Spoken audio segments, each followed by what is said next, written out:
যখন অনেকগুলো snake plant আমি তুলে নিয়ে এসেছিলাম তখন ওর মধ্যে 3টে আমি জলে রেখেছিলাম আর 6টা মাটিতে রেখেছিলাম দেখার জন্য যে কোনটা বেশি ভালো হয়। এই 3টে জলের মধ্যে ছিল আর এই 3টের ভালোই শিকড় বেরিয়ে গেছে, তো এগুলোকে আমি এখন লাগিয়ে দেবো আলাদা আলাদা করে।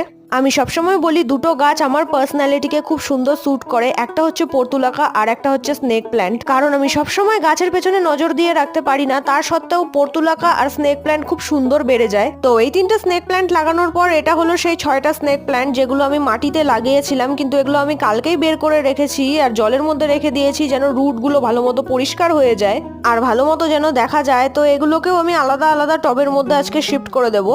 কোনো গাছ আমি লাগাই না লাগাই আমি স্নেক প্ল্যান্ট আর পর্তুলাকা তো লাগিয়ে রেখেই দেবো। বাকি গাছগুলোর মাঝে মাঝে কিছু না কিছু সমস্যা হতে থাকে। একটা জবা ফুলের গাছ তো আমার মরেই যাচ্ছে, জানি না কেন। কিছুদিন আগেই খুব ভালো ছিল, সব রকম ওষুধ দিয়ে দেখলাম, তাও সমস্যা বুঝতে পারছি না। আমি পারলে সেই একই জায়গা থেকে আরো স্নেক প্ল্যান্ট নিয়ে এসে লাগিয়ে রাখবো।